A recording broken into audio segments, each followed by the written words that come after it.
Most important concept आहे, त्याला म्हणतात नल पॉईंट फाइंड आउट करायचं. काय फाइंड आउट करायचं? Null point. आपण centre of mass find out केला होता ना, तसंच काहीतरी आहे. तिथे काय म्हटलं होतं आपण? सर्व मास एकाच ठिकाणी कॉन्सन्ट्रेटेड आहे, त्याला आपण म्हणतो सेंटर ऑफ मास. आणि इथं काय होतं आपण? जिथं एफ नेट टोटल फोर्स जो आहे तो 0 बनत असेल तर तुम्ही त्या पॉइंटला काय म्हणणार? Null point. जसं की आपण बाकी आता जस्ट डायग्राम बघितलं त्याच्यानुसार आपण नल पॉईंट आता म्हणू शकतो, बरोबर की नाही? मग जर मी म्हटलं हे ट्रायंगल आहे, हा ट्रायंगल आहे, I M A I M A I M A, तर इथं एम किती? F net. मग नल पॉईंट कुठे आहे? सेंटरला. मी म्हटलं M A M A M A, इथं म्हटलं मी 2 एम ए. आता एफ नेटला किती बनेल? 0 बनेल. एफ नेट 0 बनत असेल सेंट्रोइडला बनेल. Next 2 M A 2 M A 2 M A, तर सेंटरला काय म्हणला? एम म्हटला तर एफ नेट किती झाला? 0. म्हणजे त्याचं काय म्हटलं मला? Null point. कळालं? नल पॉईंट कन्सेप्ट क्लिअर झाली. नल पॉईंट म्हणजे जिथं काय झालं पाहिजे? माझं एफ नेट 0 झालं पाहिजे. इक्वल मास असेल कॉर्नरला तर काय होतं? त्याचा 0 होतो. जसं की स्क्वेअर घेतला, जसं मी स्क्वेअर घेतला, या स्क्वेअर मध्ये जर मी म्हटलं इथं एम ए, इथं पण एम ए, इथं पण एम ए, इथं एम ए आणि इथं 2 एम ए, तर काय झालं रे? तरी इथं काय झालं? 0 बनेल ना. 2 एम च्या ठिकाणी काय बनेल? 0 बनेल. हेक्सागॉन घेतला, झालेलं आहे. हेक्सागॉन घेतला तर सेंटरला किती बनेल? एफ नेट किती बनेल? 0 बनेल. इकडचे मासेस मला फक्त इक्वल ठेवावे लागतात. इकडचे मासेस सगळ्या कॉर्नरचे मासेस कसे ठेवावे लागतात? आपल्याला इक्वल ठेवावे लागतात, तर तिथला मास 2m म्हणा 4m म्हणा, एफ नेट किती बनेल? 0. क्लिअर आहे पर्यंत? डाऊट आहे काही? चल जायचं पुढे. मग आता मी काय फाइंड आउट करतोय? नल पॉईंट फाइंड आउट करतोय. मी फाइंड आउट काय करतोय? Null point. पहिल्यांदा मी सेंटर ऑफ मासचा फॉर्म्युला आपण कसं तयार केला ते समजून घेऊ, नंतर आपण इकडे येऊ. M1 होता, M2 होता आणि डिस्टन्स D ने सेपरेट केला होता. तर आपण इथं काय म्हटलं होतं? इथून इथपर्यंत काय होता? X होता. इथून इथपर्यंत काय होता तुमचा? Y होता. आठवतंय का? हा, मग X काढायचं कसं काढत होतो आपण? कसं घेत होतो आपण? अपोजिट साईडचं घेत होतो ना. M2 M1 plus M2 into D म्हणायचं. Y काढायला लावलं तर तुम्ही काय लिहित होते? M1 upon M1 plus M2 into D. काय डाऊट आहे? X आणि Y आपण काढला. काय डाऊट आहे कोणाला? X आणि Y काढायचं असेल तर तुम्ही या पद्धतीने फॉर्म्युला यूज केला. क्लिअर आहे? समजलं प्रत्येकाला? हे काय काढतो आपण? हे काय? सेंटर ऑफ मास. हे काय काढतो आपण? Centre of mass. Similar diagram आहे, सिमिलर डायग्राम आहे पण, आणि सेम कन्सेप्ट चालणार आहे इलेक्ट्रोस्टॅटिक मध्ये, म्हणून चॅप्टर पटापटा पुढे संपणार आहे. Be ready for it. आता इथं आपण काय फाइंड आउट करतोय? Null point. इथं काय फाइंड आउट करतो आपण? Null point. इथं मी सपोज या म्हटलं, मला काय काढायचं आता? इथं नल पॉईंट.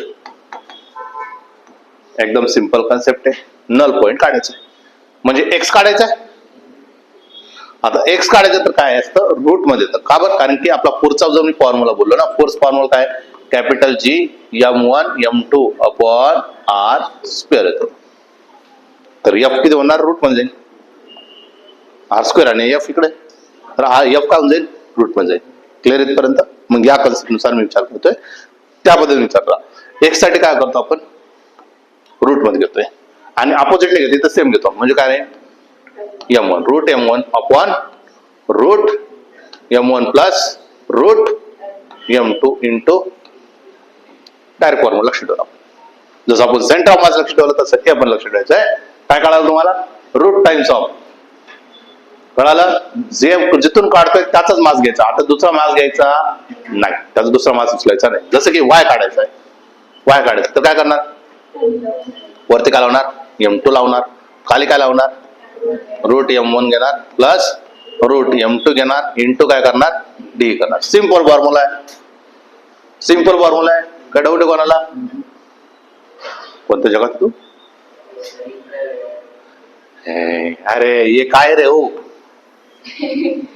हे काय? दोन्ही एकच आहेत का? मग दोन्ही कसं सेम राहतील?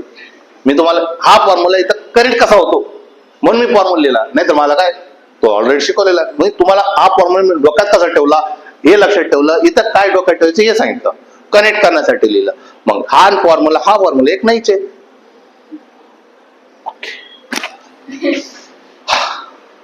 आता मी काय म्हटलं, हा एम आहे, हा एम, इथं मी सेंटरला एम घेतो. सेंटरला एम घ्या किंवा नका घेऊ, नाही घेत. सेंटरला मी काय घेतलेला नाही. आता ह्या दोघांमधला डिस्टन्स जो आहे तो काय टी. हा किती तुमचा एक्स आहे, हा किती तुमचा. इथं कळणं गरजेचं आहे की जर मला कळालं जर दोन्ही साईडचे मास कसे आहेत सेम आहे तर याचा सेंटर एफ नेट कुठे 0 बनला पाहिजे, सेंटरला बनलं पाहिजे. याचा एफ नेट 0 कुठे बनलं पाहिजे, सेंटरलाच बनलं पाहिजे. एक्झॅक्टली सेंटरला बनलं पाहिजे. एवढं तर कळतंय, एक्झॅक्टली याचा सेंटरला बनलं पाहिजे. कसं मग, चला काढूया. एक्स लॉजिक माहित असेल तर म्हणजे काय d/2 उत्तर येणार. एक्स किती देणार आहे d/2 आणि y ची व्हॅल्यू किती देणार आहे d/2. चला एक्स म्हणजे काय रूट एम, खाली काय root M plus root M into काय डी. चलो किती रूट एम आहे डिवाइड बाय काय 2 रूट एम आहे इंटू काय डी.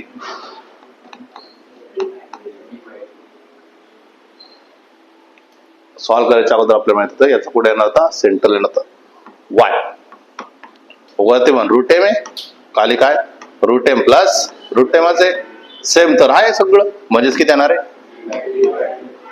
काय डाऊट आहे. जर इक्वल मास असेल तर कुठे सापडेल तुम्हाला, एक्झॅक्टली सेंटरला. जर इक्वल नसेल तर मग प्रॉब्लेम आहे ना.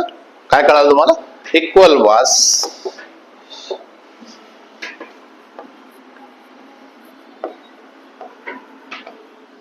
equal masses then F net is equal to काय 0. F net कुठं राहील 0. कुठं एक्झॅक्टली at a center. काय डाऊट आहे, सिंपल कन्सेप्ट आहे, फॉर्म्युला वेगळा आहे, क्लिअर आहे. आता बघा मग आता आपण घेणार आहे डिफरंट मासेसचं. काय फरक पडणार आहे, आता फक्त डायरेक्टली कॅल्क्युलेशन मध्ये मी कसा विचार करतो तुम्ही काय विचार केला पाहिजे बघा. मी काय म्हटलं एम आहे, मी म्हटलं 4m आहे, याचं एक्स आणि वाय काढायचं आहे. पहिले मी सिंपल वेने समजावतो, नंतर आपण डायरेक्ट कॅल्क्युलेशन करा, मी जास्त वेळ नाही लावणार. चल यांच्यामधलं डिस्टन्स मी सपोज काय म्हटलं टी. चल मला काय काढायचं एक्स काढायचं, एक्स काढायचं मी काय म्हणणार एम आहे. आता एमच्या ऐवजी 2 किलोग्राम 4 किलोग्राम तिकडे 16 किलोग्राम असे मासेस येते, कळालं. तर त्या पद्धतीने त्या करायच्या. हा एम आहे, खाली किती होऊन जाईल एम प्लस 4m आहे इंटू किती डी आहे, रूट एम आहे, खाली किती झाला रूट एम आहे, 4m चं काम जाईल 2 रूट एम बनेल, 2 रूट एम बनला इंटू काय डी. हा किती बनेल रूट एम, इथून कॉमन काढा, खालून रूट एम कॉमन काढा, तर काय उरलं रे 1 + 2 इंटू काय डी. हा रूट एम गेट कॅन्सल, म्हणजे किती उरलं रे तुमचा हा एक्स बनला. मी हे प्रोसेस तुम्हाला पहिल्यांदा समजावतोय, त्याच्यानंतर मला डायरेक्ट डोक्यात आलं पाहिजे, तेवढं मेंदू तुमचा चालला. वाय काढायचं तर काय करणार, वरती 4m घेणार डिवाइड बाय काय m plus root 4m into काय 4m म्हटल्यानंतर काय झाला 2 रूट m, इथं किती root m plus 2 root m into काय डी. 2 रूट एम आहे, रूट एम ला तुम्ही बाहेर काढलं तर काय उरलं तुमचा 1 + 2 उरलं इंटू काय D. Root M get cancel, म्हणजे काय 2/3 इंटू हा 1/3 डी आला आणि हा 2/3 डी आला. काय डाऊट आहे, समजलंय. अजून एक समजावतो, त्याच्यानंतर मी डायरेक्ट आता शॉर्टकट लावणार आहे. अर्षदा तुझ्या मेंदू पर्यंत पोहोचला असेल, आय थिंक पोचलंय का, तुझ्या भावाला कळलं. मी म्हटलं हा 9m आहे आणि हा माझा 16 आहे, आणि तुम्हाला आता कळलं यांच्याबद्दल डिस्टन्स पण ते देऊ शकतात ना आपला, त्याच्यानंतर काय अडचण. सपोज इथं म्हणतो मी टी, आता डी ची व्हॅल्यू टाकलं तर डी ची व्हॅल्यू नुसार तुमची व्हॅल्यू आन्सर येणार. चल मला काढायचं एक्स. एक्स काढायचं तर काय करू, रूट 9m घेणार, खाली रूट 9m घेणार प्लस रूट 16m घेणार इंटू डी घेणार. रूट 9m चा काय जाईल, 3 बाहेर येऊन जाईल आणि काय म्हणून खाली रूट m बनेल. इथं काय बनेल, 3 रूट m बाहेर पडला, इथला 4 रूट m बाहेर पडला इंटू काय डी. 3 रूट m आहे आणि इथून काय काढला आपण, m कॉमन काढला, 3 प्लस 4 झाला, काय बोलता into D. Root m get cancel, म्हणजे किती 3/70. 3/70. सिमिलरली y काढायचं आहे. y काढायचं म्हणजे काय, रूट 16m डिवाइड बाय काय, root 9m plus root 16m म्हणजे किती होऊन जाईल, रूट 4m बाहेर पडेल, इथून रूट 3m बाहेर पडेल प्लस 4 रूट m करेल. मग 4 रूट m बाहेर काढला तर काय उरलं तुमचा, 3 प्लस 4 इंटू किती रूट m आहे. रूट m गेट कॅन्सल, 4/7 हे मला y भेटेल. आता याच्यातून फक्त तुमचा मेंदू चालवायचा आहे. मेंदू काय चालवायचा ते समजावतो. पुढच्या आपण डायरेक्ट शॉर्टकट लावणार आहे. व्यवस्थित शांततेत समजून घ्या. मला रूट माहिती आहे ना, रूट कोणाचं काय येणार आहे, रूट कोणाचं काय ना, बस एवढं डोक्यात ठेवायचं. जसं की इथं काय 9 आहे, 9चं रूट किती येणार आहे, 3. एवढं तर कळलं, समजलं इथपर्यंत. 9चं रूट किती येणार आहे, 3 येणार आहे. 16चं रूट किती येणार आहे, 4 येणार आहे. एवढं तर कळलं. उत्तर डायरेक्ट बघा. आता मला एक्स काढायचं कोणता यायचा आ, म्हणजे वरती काय 3, खाली काय करतो, दोघांची ऍडिशन करतो ना. इथं किती आहे, 3 आहे, इथं किती आहे 3 आणि 4, वरती काय लावलं मी 3 आणि खाली काय लावलं 7. का बरं लावलं खाली 7. सिमिलरली आता याचा काढतो, याचं काय होईल, वरती 4 खाली 7, 4/7 इंटू डी. सिमिलरली इथे वरती काय लावणार 1 आणि या दोघांची ऍडिशन किती, हा 1 आहे आणि याचा 2, 1 अधिक 2 3. मग काय झालं 1/3. इथं काय होणार आहे, वरती काय घेतले 2, वरती 2 घेतलं, खाली काय 3, 2/3 इंटू डी. लॉजिक कळालं. आता डायरेक्ट शॉर्टकट लावणार आहे. समजलंय, नल पॉईंट साठी कळालं. आता डायरेक्ट आपले शॉर्टकट चालते. बा मी म्हंटल एम आहे आणि मी म्हंटल 16m आहे. तुम्हाला आता डायरेक्ट लिहिता ना, आता एक्स लिहायचं. काय करायचं, याला घ्यायचा, याचं किती 1 आहे, याचं किती 1 आहे, याचं किती 4 आहे, म्हणजे 1 प्लस 4 म्हणजेच किती डी राहील 1/5 डी. कळालं का. सिमिलर वाय घ्यायचा कोणाचा, याचा किती येणार आहे 4, खाली किती 1 अधिक 4 म्हणजे किती 4/5 डी. काय डाऊट आहे, सिंपल आहे, कॅल्क्युलेशन करत बसणार नाही आता आपण. हे लॉजिक कळालं. सिमिलरली नेक्स्ट बघा, मी म्हटलं 16m आहे आणि मी म्हटलं 25m. मी डायरेक्ट असं डोक्यात लावेल, मी काढलं इथं काय डी आहे. मी जर मेंदू चालत नसेल तर डायरेक्ट याला काय करा 4, याला काय बना 5. एवढं कळालं. एक्स लिहायचं तर काय लिहू, वरती 4 खाली 4 अधिक 5 ना. याच्या दोघांची काय करतो ऍडिशन इंटू काय डी, म्हणजे किती 4/9 वाय. 5 लावणार, खाली 4 अधिक 5 करणार इंटू डी, म्हणजे किती 5/9 इंटू डी. समजलं का. आता किती पण अवघड होऊ द्या ना, आता किती पण अवघड होऊ द्या, आता जमलं पाहिजे. जसं मी म्हटलं असतं हे 121m आहे आणि मी म्हटलं असतं 169m आहे आणि डिस्टन्स किती आहे डी, तर तुम्हाला कळलं पाहिजे. 169 म्हटल्यानंतर पटकन सांगा किती येणार 11 आणि हा किती होणार आहे 13. एवढं कळालं. चला मला एक्स लिहायचं आहे. मला काय लिहायचं, एक्स लिहायचं. कसं लिहू, वरती 11 लिहिलं, खाली 11 प्लस 13 लिहिलं इंटू डी लिहिलं, 11 लिहिलं डिवाइड बाय काय लिहिलं 24 लिहिलं इंटू डी. वाय हा किती लिहिलं 13 लिहिलं, खाली लिहिलं 11 अधिक 13 लिहिलं, म्हणजे किती 13/24 इंटू डी. काय येऊ दे ना. आता हे लॉजिक तर फिल झालं. काय डाऊट आहे, फिल झालं. लास्ट एक्झाम्पल समजलं नक्की. मी म्हटलं किती, इथं घेतलं मी 4m आणि इथं घेतलं मी 49m.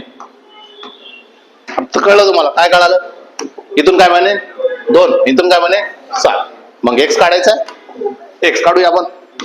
एक्स काय बनणार आहे 2 करणार आहे, खाली काय 2 अधिक 7 इंटू डी, म्हणजे किती 2/9 डी. अजून एक लॉजिक असतं, लगेच सांगतो. वाय वाय म्हटल्यानंतर किती होईल? वरती किती घ्यायचं आहे? 7. खाली किती घ्यायचं आहे? 2 अधिक 7 इंटू डी डिवाइड बाय काय? 7 बाय 9 इंटू डी. नंतर एक लॉजिक देतो, म्हणजे वाय काढायची गरजच पडणार नाही. मी म्हंटल 16 एम ए, मी म्हंटल 4 एम ए. चला काय बाहेर पडेल? 4 बाहेर पडेल, ही 2 बाहेर पडेल. एक्स काढायचा पटकन. काय म्हणणार? 4 करणार खाली, 4 प्लस 2 इंटू डी राहिला, म्हणजे किती? 4 बाय 6 इंटू डी. वाय बघा, वाय साठी काय घेणार? 2 घेणार. खाली किती? 4 प्लस 2 इंटू डी घेणार, म्हणजे किती? 2 बाय 6 इंटू डी. तुमचा मेंदू जर चालू असेल, मेंदू जर शाबूत असेल तर काय फील झालं बघा. मला एवढं कळालं. वरती किती आहे? 1 आहे. मला किती खाली? 5 आहे. मग 1 मध्ये किती मिळू की 5 होईल? 4. मग वरती किती आहे? 4. सॉल्व्ह करा, नाही तर नका सॉल्व्ह करू. फील येतो. कळालं का? खाली किती? 5 आहे. मला किती लागणार आहे? कितीची गरज आहे? अरे मला 1 आणायचं सॉल्व्हेज. यांची ऍडिशन करून किती भेटतं माझं? 1 होता. किती झाला? 4. म्हणून काय आला? 4. इथं बघा किती आहे? 4. काय लागतंय? 9. म्हणजे किती पाहिजे मला वरती? 5. मग इथं आलं 5. बघा इथं किती आहे? असे आपल्याला कळतं ते शेजारचं घ्यायचं आहे. पण फील सांगतो तुम्हाला, इथं 11 आहे ना, 11 मध्ये किती मिळू की 24 होतील? 13 मिळणार, 24 होतात. बरोबर की नाही? वरती आलं 13. असे आपण फॉर्म्युल्यानुसार असं लक्षात ठेवलं. पण मी हे पण मांडण्याची गरज नाही, मला हे पण मला मांडण्याची गरज पडणार. मी डायरेक्ट लिहू शकतो. इथं 2 आहे. किती पाहिजे? 9. किती पाहिजे? अरे 7. फील झालं? नल पॉईंट मध्ये काय डाऊट आहे? नल पॉईंट क्लिअर आहे? काय डाऊट आहे कोणाला?